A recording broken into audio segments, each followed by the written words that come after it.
All right, so hello everybody.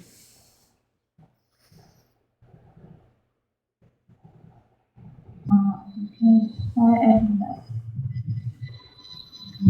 So everybody, please move your hands at your chest. No, wrong. Yeah, I'm sorry. I'm asking all to unmute. And please turn on your camera, Ariel.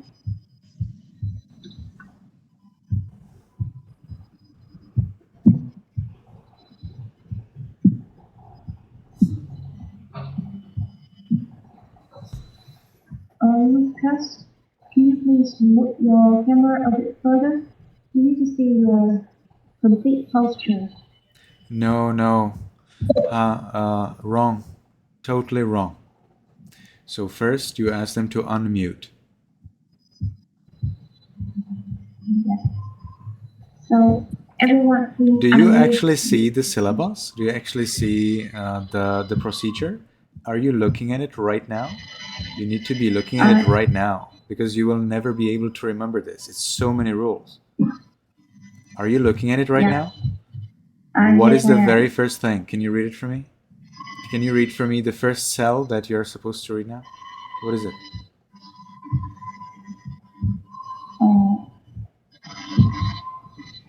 Read for me, what do you read in that cell? Because I worry you don't see it at all.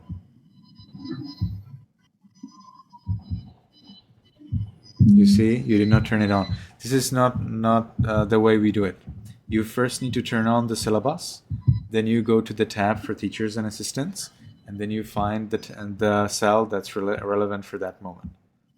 Do you have the syllabus document open in Google Sheets? Yes, Very I well. do. What is the tab that you have opened? How do you call that tab? What's the name of that tab? The tab is teachers and assistants. Very well. Then there you need to find the orange portion. And in the orange portion, you go to the columns that are that are actually it's the column right before the start, right before during the class. Yeah, I see it. So can you read for me the cell that's related to this moment? It says right as the teacher comes, observe whether the teacher is ready to start. Well, that's already done. What's next? Then ask all students to unmute. Very well. And then? And then we wait and check whether everybody unmuted. Very nice. So I'm waiting for that. Yeah.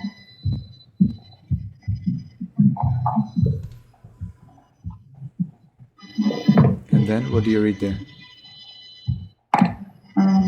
If there is anybody still unmuted, ask that person to unmute.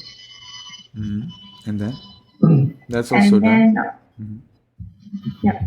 And now we ask all students to put their hands together and ask everybody to greet the teacher.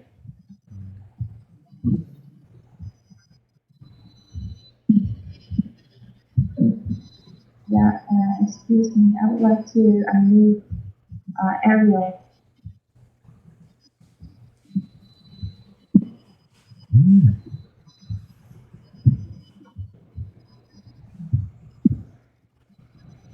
Ariel is using two devices, right?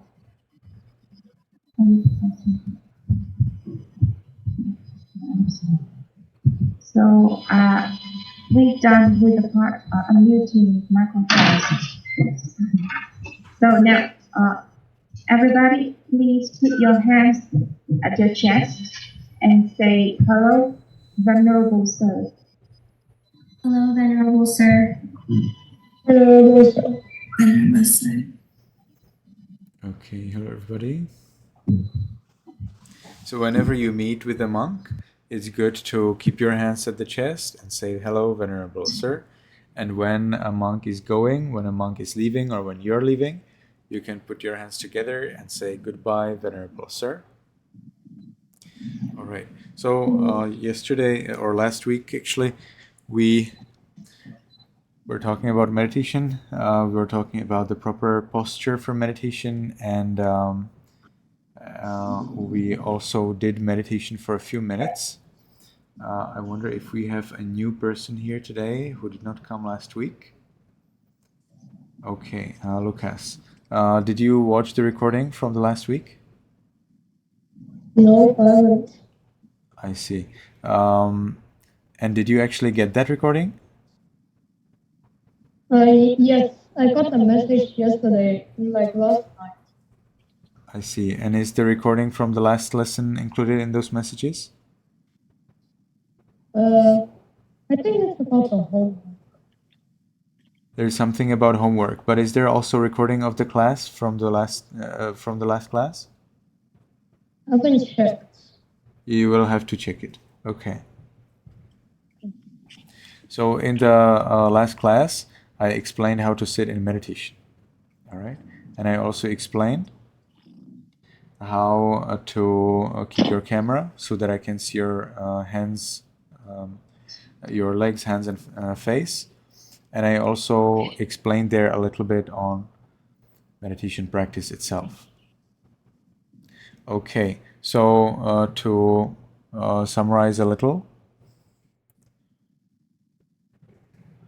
when we meditate here together, I need to see your legs, hands, and face to make sure that you're sitting in a proper, healthy posture. And if you have problem during meditation, I want to know it so that I can support you. Okay? So Lucas, do you know that during meditation, your legs, hands, and face need to be visible in the camera? You don't know that. Okay. You may like to check those messages that you have received in Viber. All right. There probably will be also these roles. Tori, do you remember sending them those roles as well?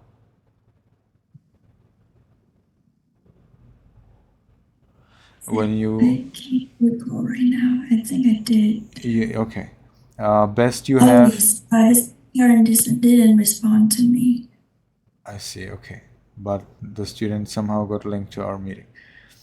Then when you send them the information, you need to open the syllabus document. You go to the grade, to the respective grade, and you gradually go for gradually check all of the cells throughout the first line to see what are those things that they need to get. And the very last one, which may be easily hidden to you because it's so far, is actually the roles. Actually, the one before the last one. The very last one is actually the homework. Okay. Lucas. Michael is also here for the first time. Michael? Magohan, did you come here last week? No. No, I see. And did you see the recording from the last week's class? My mom didn't show me or sent it to me. I see. Okay, so you can ask your mom for that. And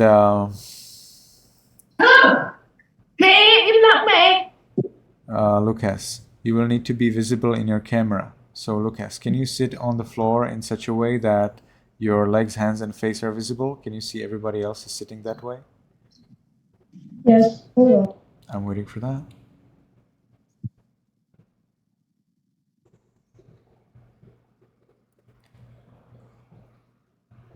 Okay, I'm waiting for Anchi to do the same. Anchi, I will need to see your legs, hands, and face in the camera. I'm waiting for that. Perfect. Maybe you can tilt the camera a little bit up because I see a lot of the floor, but I think if you erect your back, I will not see much of your face. Very well, very well. This is pretty good. And Lucas, I cannot see your legs.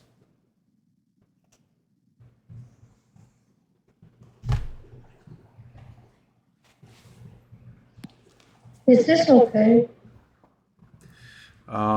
You can sit a little further from the camera or very much further from the camera. I think we are getting there. You probably need to tilt the camera a little down.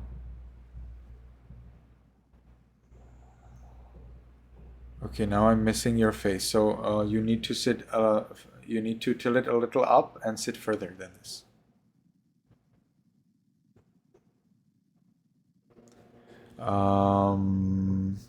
Can you tilt it a very tiny little bit down and sit further than this? Even further. Can you sit further? And even further. You see, for example, how I see Maya is sitting perfectly, or Valentina is sitting perfectly, or Ariel. You see, I can see a little bit of the floor under their feet. Yes. Okay, this is fine for me.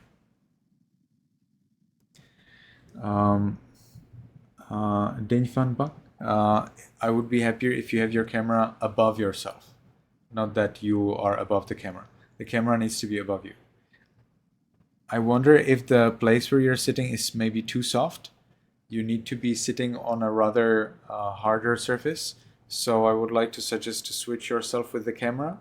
You sit on the floor and the camera sits on the bed.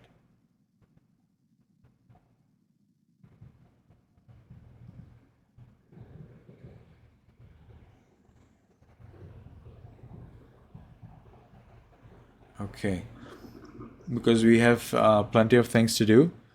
From the next class, I would like to ask you to go to the breakout room if you're not ready, and one of our assistants will help you to arrange your camera.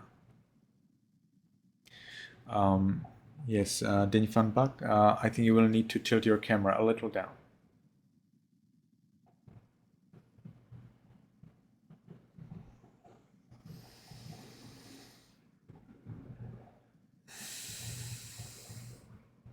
Okay, and a little bit more down.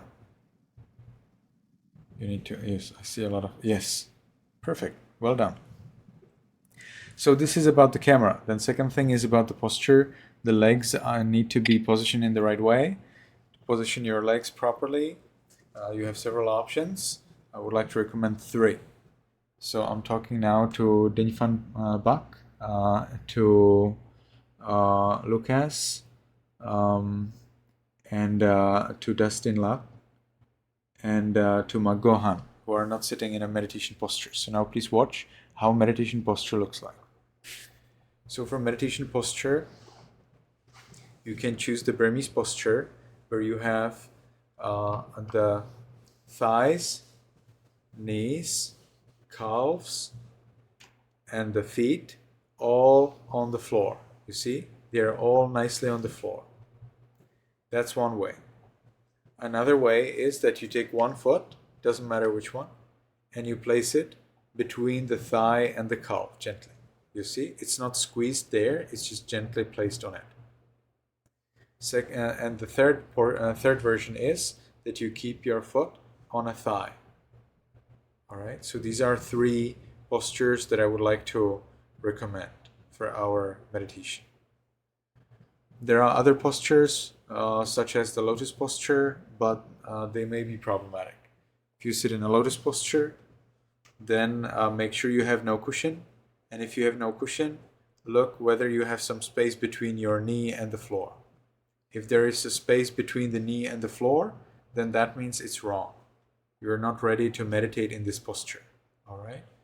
But if there is actually no space between the knee and the floor, like this, no space, then this is actually correct. All right? But still, I do not like if you meditate in the lotus posture, because you will have pressure between your calves, and that could be unnecessarily painful and dangerous. So you don't want that. One posture that's particularly not okay, and that's the so-called tailor's posture. So this is the tailor's posture, where your calf is on the heel of the other foot, and the other calf is on the toes of the other foot. So that's the tailor's posture, and this is good for speaking, eating, reading, and so on, but not for meditation. Not at all for meditation. And the other one is the squeezed foot posture. That's where you have one foot like this, squeezed between the thigh and the calf, you see? And that's also not okay. Unnecessary. All right. So let's see. You will need to have your animals at a different room. Anchi, you will need to get your cat to a different place, because now I wish that you pay attention to me and not to your cat. No, this doesn't work. I think she doesn't understand you. Anchi, I think your cat doesn't know Vietnamese. You will have to take her out.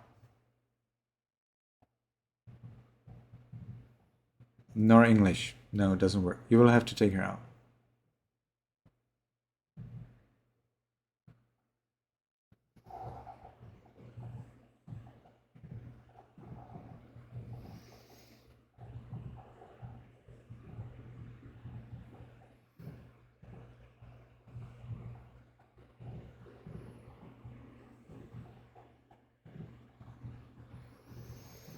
Kaylin, you will need to keep your camera on.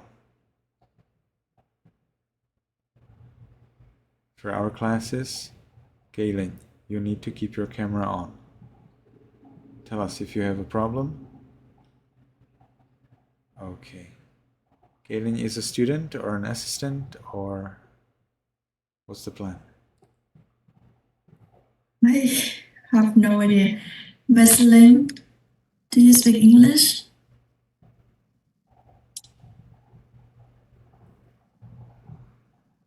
Hello? Lynn, do you speak English? You're unmuted, but we cannot hear you at all. Are you saying something? So I think you need to take this person to a breakout room and resolve it with them in the breakout room. Okay. Yes, Bante. Anchi, I wonder whether the cat actually needed something. Maybe the cat wanted something? Maybe to eat or drink? No, just wanted to play? Okay.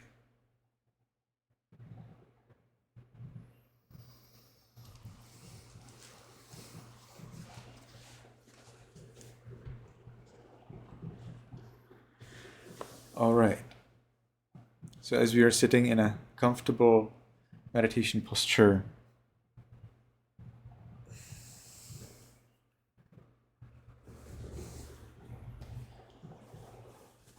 make sure your back is erect. We'll keep our back erect.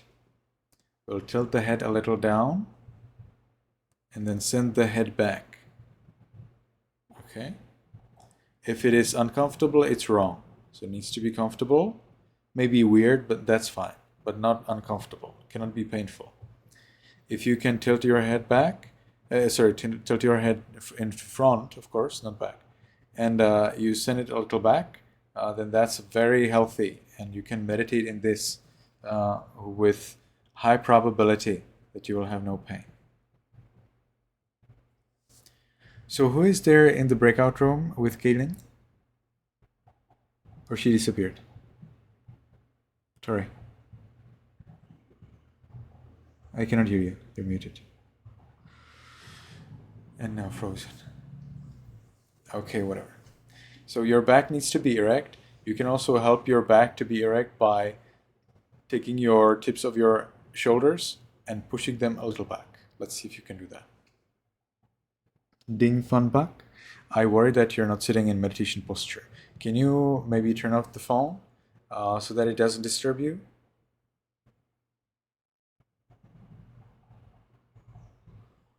I would like to see you, Ding Fan Bak, how you keep your shoulders a little back. Can you push your shoulders a little back? Do you know what does that mean? Shoulder is this portion. These are shoulders, and we want to push them back. You see what I'm doing? Yes, very well. You can keep your hands together at the chest. You see? You can keep your hands at the chest. At the lap. I was wrong. In the lap. Yes, like this. Okay.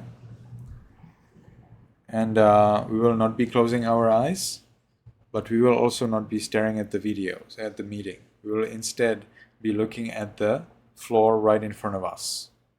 And we will meditate 5 minutes.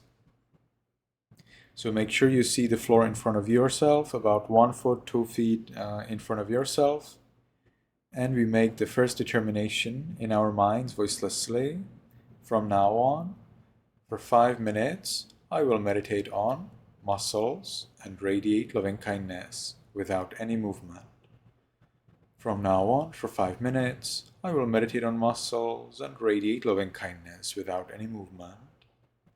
From now on, for 5 minutes, I will meditate on muscles and radiate loving kindness without any movement. And we can gently, lovingly notice there's a flat piece of sinew at the top of the head. We allow it to be heavy and changing. May not be for you, it may not be heavy for you now, but for an ant or for a fly, it would be very heavy.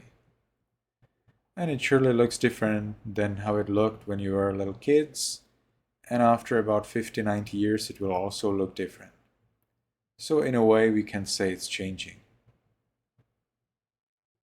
And we will be accepting this heaviness and change in all of the body parts that are fleshly, in all of the muscles and sinews. So we continue in this way to the forehead. There's a muscle, and we accept its heaviness and change. Then eyes, nose, lips, chin, cheeks, ears, back of the head,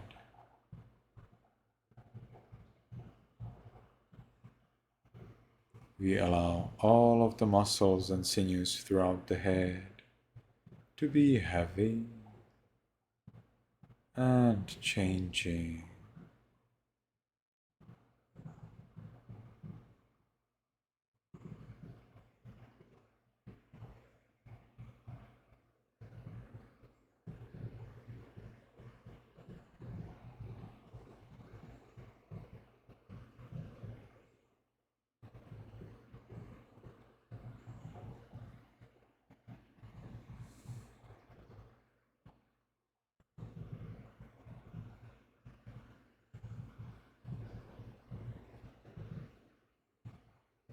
We continue to the neck, shoulders, arms, elbows, forearms, wrists, palms, fingers, tips of fingers,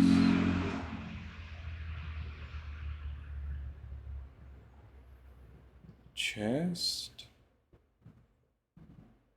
abdomen.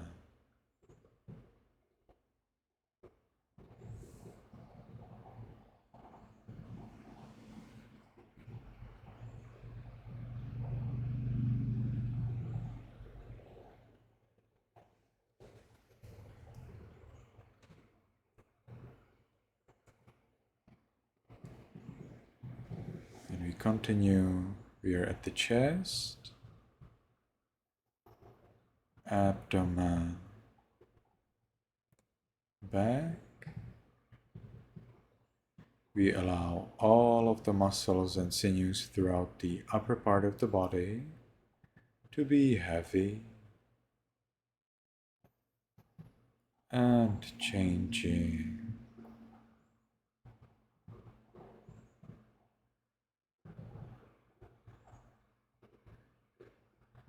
We continue to the buttocks,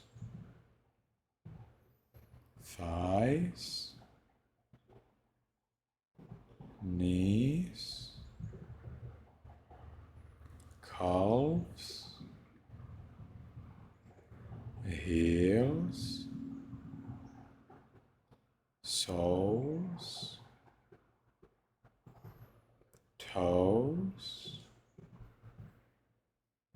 tips of toes.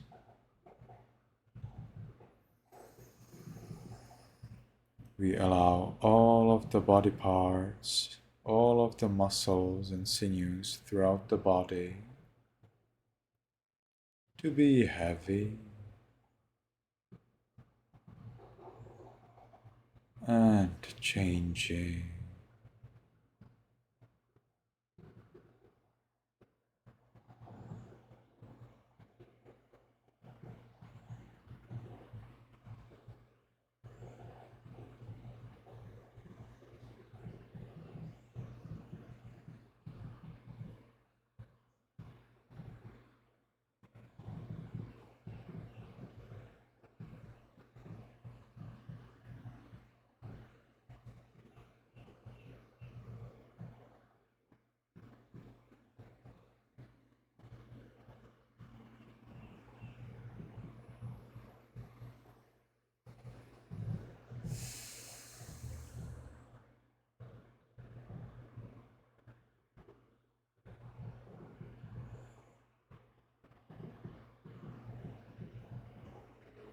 And we allow all of the beings, all humans, animals, and other beings as well, to enjoy at least as much peace as we are enjoying now.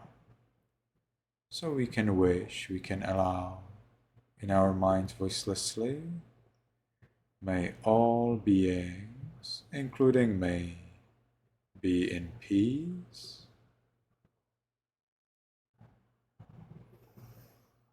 May all beings, including me, be in peace.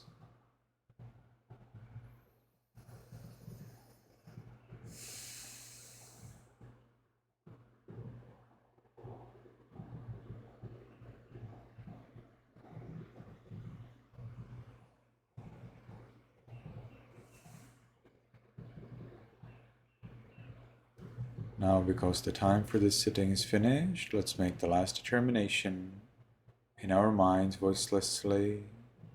From now on, I will always be calm. From now on, I will always be calm. From now on, I will always be calm. And with that determination, we can slowly, mindfully change the way of our sitting.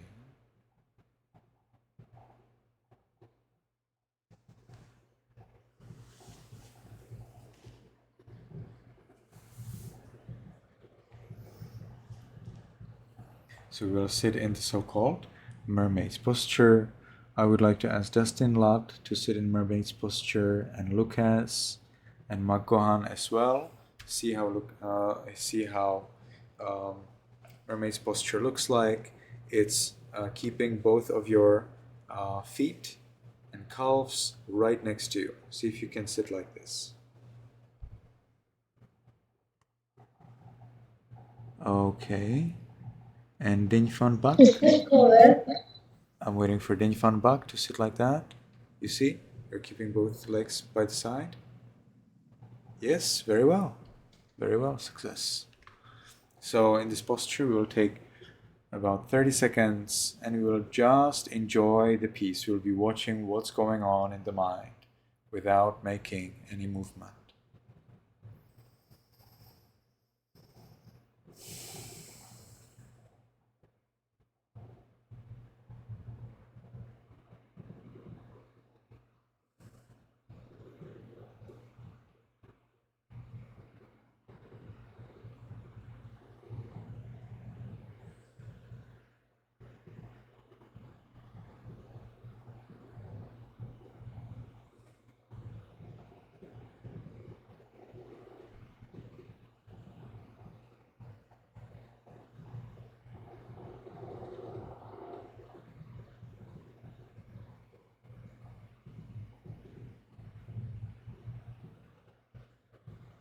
All right, very well.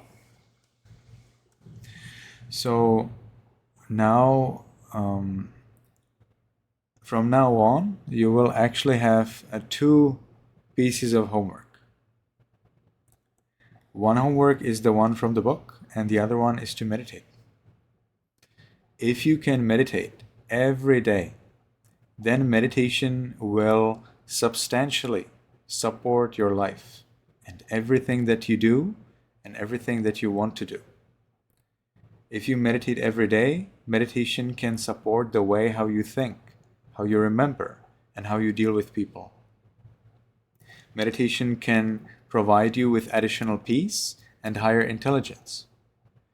And also, if you meditate a lot, with a lot of luck.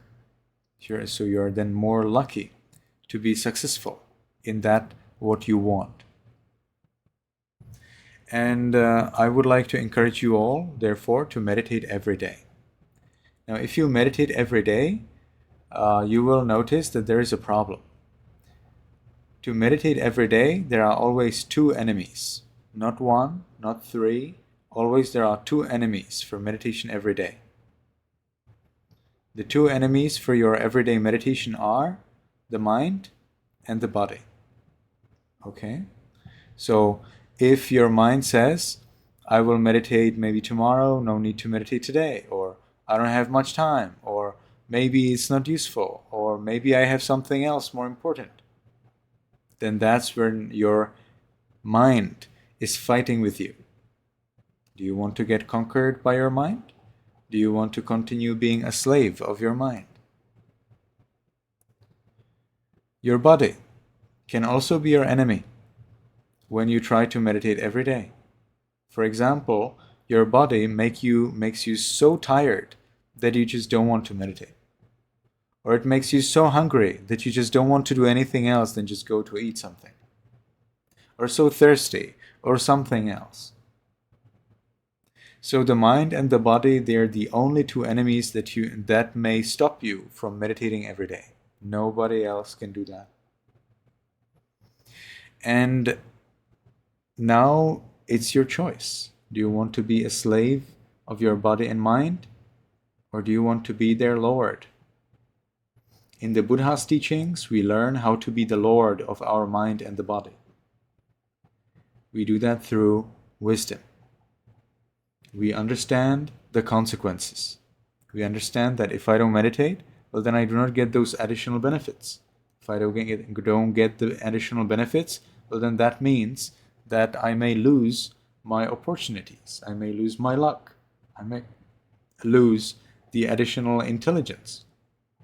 I may lose some friends. I may lose some good connections. I may make some mistakes that I could have prevented. It doesn't mean that if you don't meditate, you will die immediately. That's not true. Many people never meditate and they're very happy and intelligent and clever and good. That's true. But meditation helps you to boost your potential. It helps you to clarify your potential. So it's not dirty. It's not spoiled by the environment and wrong thoughts and wrong ideas. So that means environment that doesn't allow you to be successful in that what you want. The people who do not want to allow you to be successful in that what you want. And also your ideas that do not allow you to be successful in that what you want. So meditation helps you achieve your goals. Of course, it's good to know your goals, but actually meditation also helps you to clarify your goals. What do you want in your life? With meditation, you are clear about what do you like, what do you appreciate, what is valuable. Okay, then now I would like to encourage you everybody to meditate every day, and for that, there is a little trick. That is, you choose the time, the exact time, and the exact place where you will meditate every single day for the next 7 days. Next class, when we meet, we will actually ask you how many days out of the last 7 did you meditate? And I hope that all of you will answer 7. Nobody will answer 0.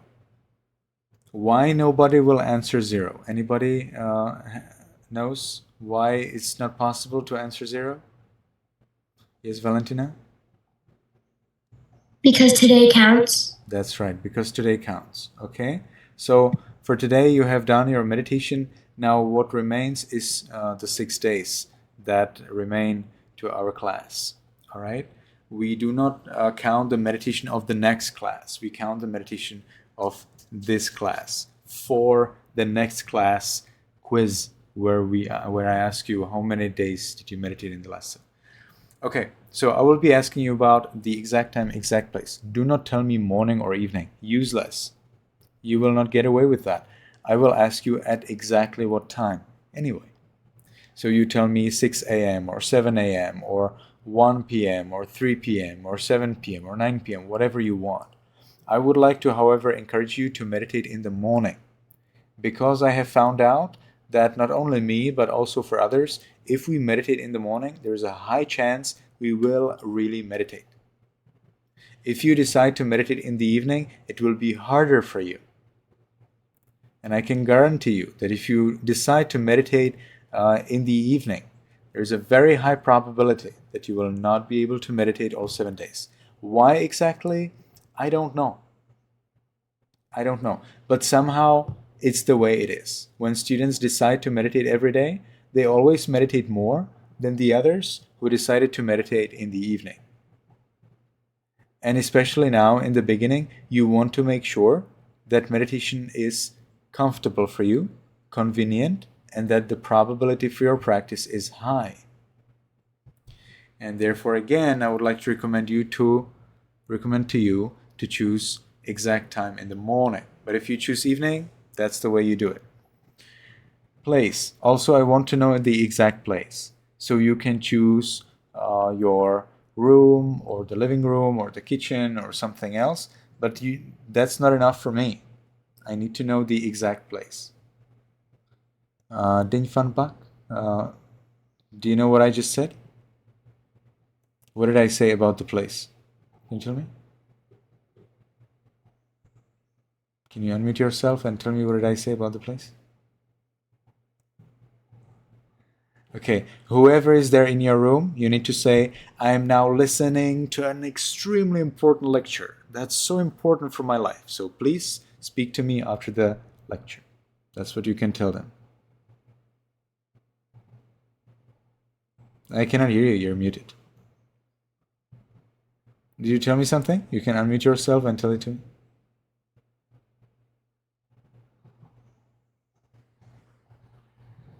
Yes. Okay, very well. So what I said is that I will ask you about the time, exact time, and the exact place where you will meditate. So you need to tell me I will meditate in my room next to the bed, or in front of the shelf, or in front of the TV, or in front of the sofa, or next to the door, or under the window, or something that's exact. I want to know the exact place where you will meditate and the exact time where you will meditate. You can change them. Don't worry. No problem. But I want to help you to be sure about your time and place for meditation so that there is a high probability that you will really meditate. And let's start with Lucas. Lucas, at what time would you like to meditate every day? Starting from now for the next 7 days. I would like to meditate I would like to meditate in the morning. Can you come closer to the camera? I can imagine you hear me well, but I cannot hear you well. So can you tell me at what time would you like to meditate? I would like to meditate at either 6 or 7 in the morning. Okay, you need to choose one. 6 or 7? 7. 7. And can you do that all the 7 days, like during the school days and the weekend as well? Yes, I will. Okay. Where will you meditate? I will meditate at this exact place. At this exact place. That works for me. Thank you very much. Anchi, at what time will you meditate every day? I will meditate every day at 6:30. Mm-hmm. Morning or evening? Evening. Mm-hmm. And where? In the living room. We're in the living room. Yeah. Right there where you're sitting now? Yes. Okay. Din Van Bak, at what time would you like to meditate every day? 7. 7? Yes. Morning or evening? Evening. 7 p.m.? Okay. And where? This room. Where in your room? This my room. I understand where is that this is your room, but where in your room would you like to meditate? Right here where you're sitting now. Very well. Maggohan, at what time would you like to meditate every day? At 10 a.m. in the praying room, in front of the TV, and next to this table. Is that one place or 3 places? No, it's this place. There's just this one place. And 10 a.m. You're not at school at 10 a.m.? Oh yeah, I have to be at school. So that could be a problem. Yeah, So I choose a could different. I'll do it at 6 a.m. 6 a.m. works. Would 6 a.m. work for you also during weekends? Yeah. You wake up early in weekends? Yeah, I could try. You will try? Okay. You can actually go back to sleep after your meditation. Okay? Maya, at what time would you like to meditate every day? 7 in the morning. Mm-hmm. And where? Right here. Right here. Thank you. Very well. Valentina? I would like to meditate at 7 p.m. in the evening, and where I'm sitting right now. Okay. Thank you. And Ariel, I cannot see your face. I need to see your face throughout the class. Can you tell me at what time would you like to meditate every day? I would like to meditate at 7:15 p.m. every day Mm-hmm. And where? in front of the Buddha shrine. Okay, very well. So hopefully you will all remember that. You can change it. Anytime you can change it, all right? And it's much easier to change if you selected a morning time. Because if you select a morning time, you can change it to noon time. And then you can change the noon time to the afternoon time. Then you can change the afternoon time to evening time. Then you can change it to night time. If you selected a night time, you can change it to what? Nothing. If you fail your night time, you failed your meditation for that day. Okay, so let's see. All right. My prediction is that it will be very hard for you, those who selected the evening time. But we'll see how many of you will say that you meditated all 7 days. So this was for meditation, and now we will be talking about the so-called 5 precepts. Starting from next week, you will be taking from me the so-called 3 refuges and 5 precepts. 3 refuges and 5 precepts are a very important base for being a so-called good person. Who is a good person? In Buddhism, good person is somebody who doesn't kill, who doesn't steal, who doesn't commit adultery, which means that person doesn't cheat on their wife or husband. And also they do not help someone else to cheat on their wife or husband.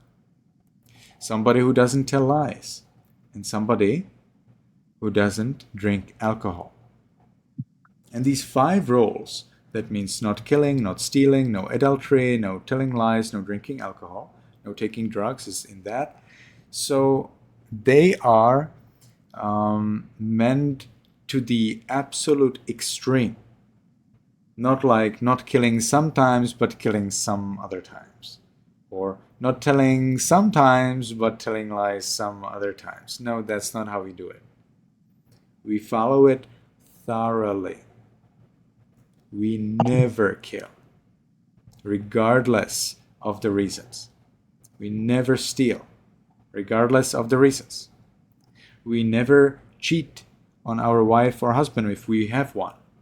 and we never support somebody else in their cheating. We never tell a lie, regardless of the circumstance.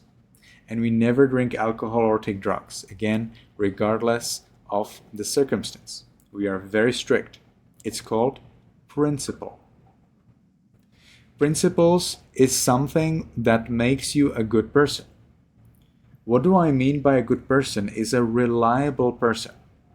When you are reliable, it means other people can rely on you. They can trust you. How do they trust you? What do they trust you about? Well, that you will never kill. You will never kill them. You will never steal their things. You will never cheat on their. You will never,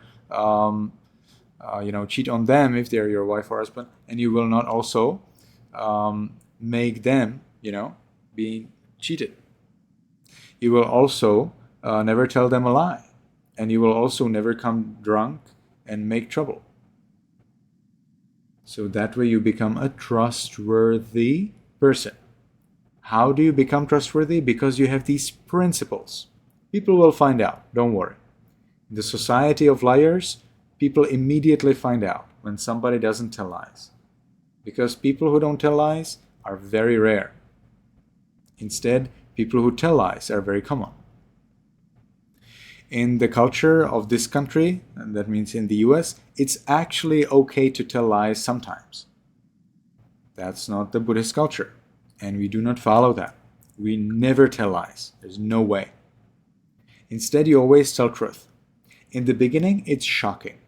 People who find out that you always tell truth, they will be shocked. And when somebody is shocked, they don't believe you. They will think that you want to harm them. They will think that you want to harm them, that you want to do something bad. But you need to explain, I always tell truth. And they will say, but yesterday you told a lie. You say, no. Now it's different. From now on until the end of my life, I have decided I will never tell a lie. Check me. All right? When the people say that you should tell a lie sometimes, or you should drink alcohol sometimes. Well, in your age, this will not be that difficult. But if somebody says that, you need to say, I follow the teachings of the Buddha. And the Buddha explained that we should never tell lies, that we should never drink alcohol, and that it is good for us. You need to be strong. They will test you. You will be tested, like it or not. But if you pass the test, they will not test you again. Instead, they will trust you. So you need to be ready to pass these tests, because in a community of people where it is necessary, according to their view, to tell lies, they will want to test you, because they believe that you will die if you tell truths. If you tell the truth, they believe you cannot live. You will die. Now your task is to show them that they're wrong. Okay? The problem with a lie is that if you tell a lie and somebody finds out, and usually people find out, that they will not trust you. But you want to be trusted because you're a follower of the Buddha. And followers of the Buddha need to be trustworthy and not fraudsters. Okay? And for that, you need to be strong. Very strong. Every week, as we meet here, I will make you remind yourself that you are following these 5 precepts. It's a necessary requirement for following this course that you decide to follow the 5 precepts for the rest of your life. No more killing. Not even insects, not animals, nothing. No more stealing. No stealing anything, regardless of how much you need it. You can borrow, but you need to tell the person that you're borrowing it, and you need to tell them when you want to return it. Okay, and then you need to return it on time. No cheating. Well, that's probably not your case. Here we talk, in cheating, we speak specifically about sexual intercourse, about sex. So looking at somebody and so on, we do not take as cheating yet, all right? But it may lead to that in the future. So you need to be careful. If somebody is married, you need to be careful. Now, in your age, this is not possible because in your age, if you have sex with someone, you are legally considered as raped, whether you liked it or not.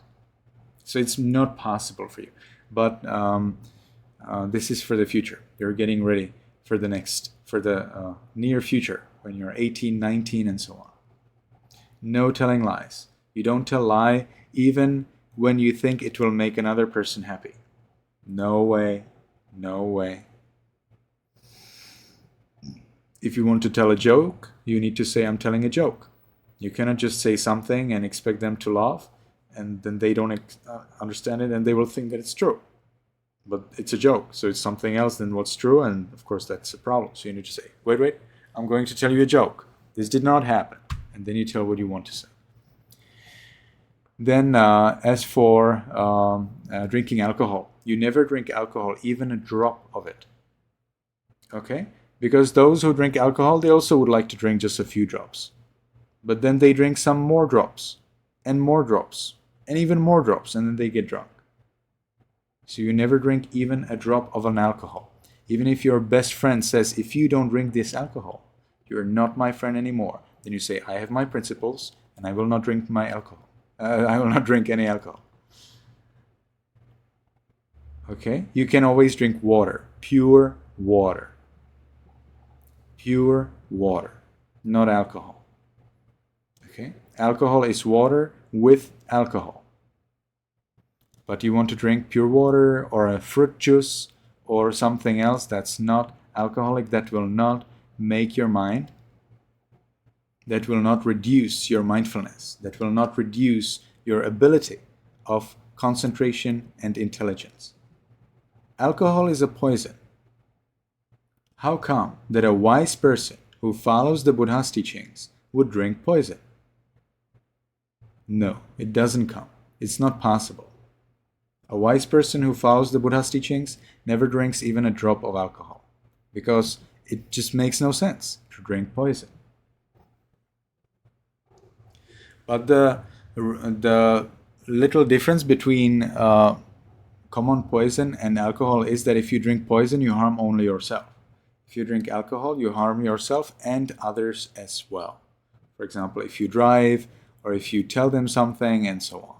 If you drink alcohol, you may be rude, you may say things that you should not say, you may do things that you should not say, you may go to places that you should not go, and that's not okay.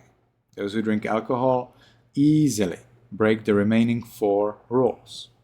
They kill, steal, cheat, and tell lies. So we don't want to drink alcohol, ever, even a little bit. Think about it. If you drink a few drops, well, then you need to drink those few drops from a bottle, right? But who will make in this world just one bottle for you, for your few drops? Nobody. If somebody makes alcohol, they make it in thousands, hundreds of thousands of bottles. Those others who will get that alcohol that you would like to drink a few drops of, they will actually not know how to drink few drops, and they will get drunk immediately. You see, your drinking of few drops made somebody else drunk, because they got access to the bottle that you thought is for those few drops. And then they got drunk. And then they got drunk very much. Then they drove a car, and then they died. Because of those who want to drink a few drops. You see, it doesn't work, drinking a few drops. Now you may think, but I know all of these people who drink alcohol and who tell lies, so what should I do with them? Nothing. You do nothing with them. First, you do something with yourself. Okay? You yourself have to pass their tests. You yourself have to show that you have your principles and that you are thorough in your principles. As soon as you can show them, they themselves will be inspired automatically. You don't need to do anything about that. Okay? Moreover, there is no way how you can change someone. There is only a way how you can change yourself. Anybody has a question about 5 precepts?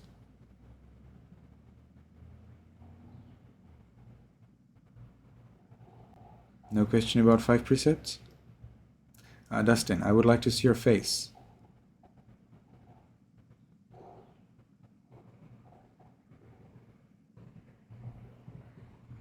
Okay, thank you. So 5 precepts are very important principles. So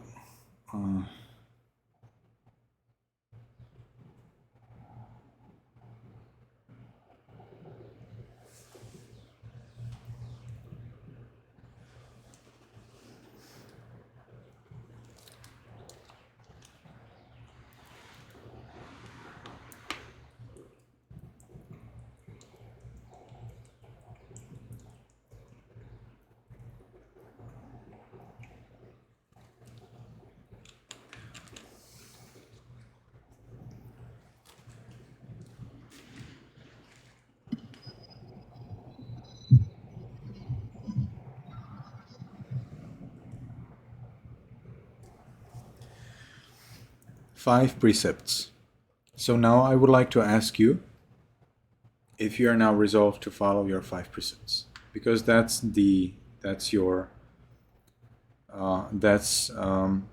of the important requirements to actually follow this course. Okay, so you need to be resolved to follow the 5 precepts for the rest of your life. So let's see. Lucas, are you resolved? Are you decided that you will follow these 5 precepts? Yes, I also have a question. Mm-hmm.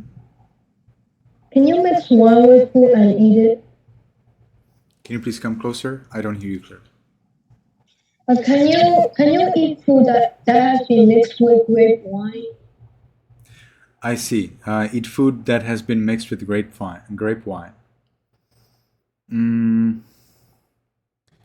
That's a little problem. But if no, cannot. No, cannot. As soon as you know, you need to reject that. You need to say, I have my principles. I never drink alcohol. It's for my health. It's for the safety of others. And so I don't drink alcohol, neither in the liquid form nor in any other form. If people say, but there is also alcohol in fruit, which is true, you will say, this alcohol which is in fruit, for example, in oranges, there is a little bit of alcohol. You will say, there is no way how I could get drunk, even by eating 1,000 of oranges. But I could get drunk by drinking a liter of grape wine. So I do not drink alcohol, and I do not take anything that has alcohol in it. Is it clear? Okay. We always understand alcohol as a substance that in any amount, that in a certain larger amount, could make you drunk. And you do not take even the smaller amount. So, for example, beer in a very small amount probably will not make you drunk at all. But in a larger amount, it will make you drunk. So, same way with wine. And that's why we don't drink beer or wine. On the other hand, for example, oranges contain a little bit of alcohol, but that alcohol will never make you drunk, regardless of how many oranges you will eat. And that's why we can eat oranges. Okay, Anchi, are you decided to follow 5 precepts? Yes. Thank you. Dinh Van Bak, are you decided to follow the 5 precepts? Yes. Thank you. Maggohan, are you decided to follow the 5 precepts? Yes. Very well. Maya, are you decided to follow the 5 precepts? Yes. Thank you. Dustin Lat, are you decided to follow the 5 precepts? Yes. And Valentina? Yes. Very well. So now you know about those 5 precepts, and now watch in your daily life how this is actually difficult. There is, before you come to those difficulties, which could make you unnecessarily stressed and vexed and uncomfortable, you cannot break the 5 precepts unintentionally. It cannot happen, because 5 precepts are broken only if there is an intention. If, for example, somebody comes to you with a glass of something, and they say this is an apple juice, Then you drink that apple juice and you find out that it's actually wine or that it's beer or something else. Well, then this is not breaking of the rule because you didn't know it. But of course, you stop drinking as soon as you find out. It's good to first smell what you're going to drink or eat to know whether it's safe or good for you. That's why we actually have smell, at the first place, to find out whether that what we eat or drink is good for us. But the point here is that if it is unintentional, it doesn't count. It's okay. For example, you go on a path and you happen to step on a beetle and the beetle dies. No problem at all. You didn't have the intention to kill that beetle. Okay? Or you tell somebody, tomorrow I will do my homework, and then the next day you don't do your homework because you had some other work or you forgot or something else. No problem. You didn't have intention to tell a lie. In fact, I believe it's not possible to tell a lie about future, but it is very easy to tell a lie about the past and the present moment. For example, saying, I have a plan to do my homework tomorrow. Well, then that's present. That's your plan that you're having now. Do you really have that plan? If you have that plan, it's fine. If you don't have that plan, well, then that would be a lie. You see? You can tell people, I would like to travel to another country in the near future. And then you don't travel there at all. No problem. Well, that's the way how life works. Our expectations don't get fulfilled. So again, if it is unintentional, it doesn't count. If it is intentional, it is breaking of the rule. All right? If you have any questions or any worries about 5 rules, you need to tell me, you need to send me an email. So my email address is monksarana at gmail.com.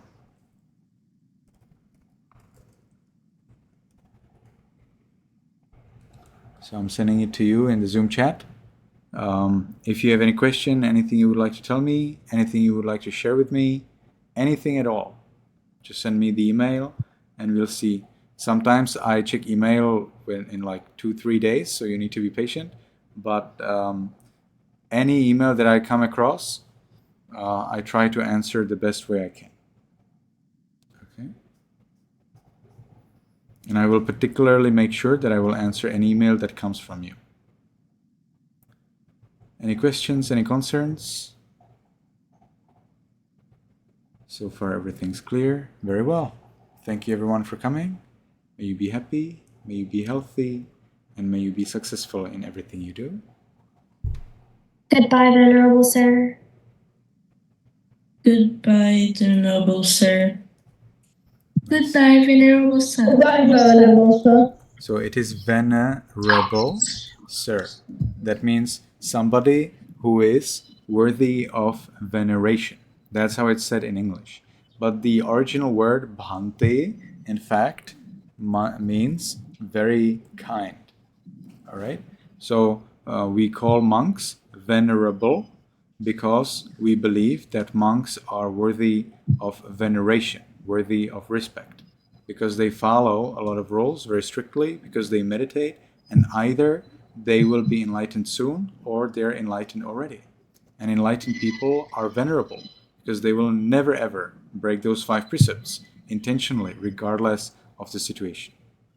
Lucas, you had a question? Does killing somebody in a video game count? No, that doesn't count. There's no human, no living being. There would have to be a living being to be killed. In a video game, you are just changing zeros and ones, not killing anyone. All right. So thank you, everyone. May you be happy, may you be healthy, and may you be successful in everything you do.